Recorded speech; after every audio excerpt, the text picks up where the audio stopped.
రాజకీయాలలో ముసలం మొదలైందా?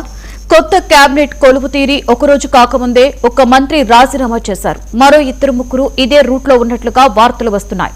శాఖల కేటాయింపులో అసంతృప్తి ఇందుకు కారణమని తెలుస్తోంది.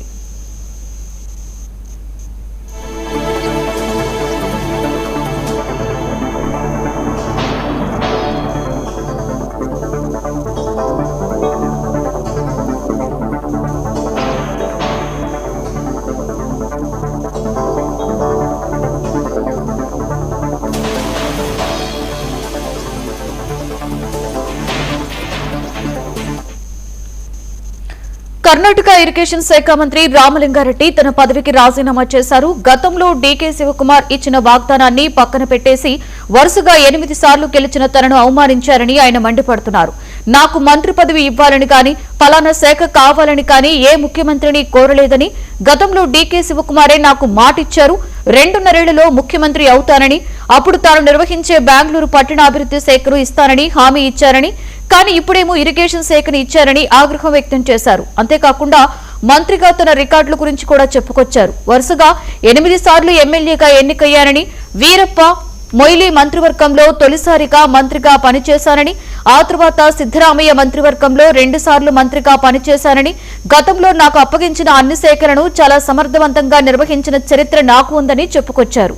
ఇదిలా ఉంటే వ్యవసాయ శాఖ కావాలని మంత్రి మునియప్ప డిమాండ్ చేస్తున్నారు. ఆయనకు కేబినెట్ లో సివిల్ సప్లైస్ శాఖను కేటాయించారని, మరొకవైపు హోంశాఖ కోసం ప్రియాంక్ ఖర్గే లాంటి వాళ్లు పట్టుబడుతున్నారు.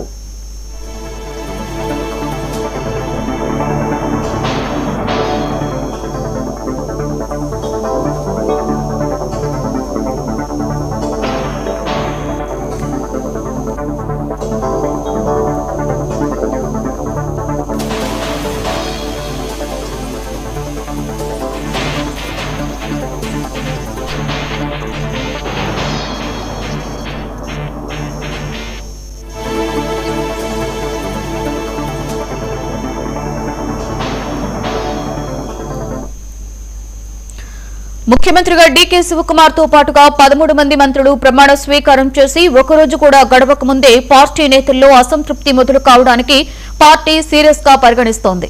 ఈ సంక్షోభం తెరపైకి రాగానే సీఎం డీకే శివకుమార్ మాజీ సీఎం సిద్దరామయ్యతో అత్యవసరంగా భేటీ అయ్యారు. శాఖల కేటాయింపులో సిద్దరామయ్య కీలక పాత్ర పోషించారు. ఢిల్లీలో మల్లికార్జున ఖర్గే, రాహుల్ గాంధీల సమక్షంలో చర్చించిన అనంతరం జాబితాను ఫైనల్ చేశారు. ఇప్పుడు ఈ పరిణామాలతో అధిష్టానం కూడా షాక్ అవుతోంది. అయితే పైకి ఇది చాలా సాధారణ అంశంగా పరిస్థితి దానికదే సర్దుమణుగుతుంది అని చెప్పడానికి నేతలు ప్రయత్నిస్తున్నారు. రామలింగారెడ్డి నాకు మంచి స్నేహితుడని, నేను మాట్లాడి సెట్ చేస్తానని సీఎం శివకుమార్ చెప్పారు. కాంగ్రెస్ జాతీయ అధ్యక్షుడు మల్లికార్జున ఖర్గే కూడా దాదాపుగా ఇదే విషయం చెప్పారు.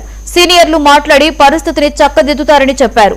బెంగళూరు స్థానిక సంస్థల ఎన్నికలు సమీపిస్తున్న తరుణంలో రామలింగారెడ్డి లాంటి సీనియర్ నేత అలక పార్టీకి నష్టం చేకూరుస్తుందని పార్టీ నేతలు ఆందోళన చెందుతున్నారు.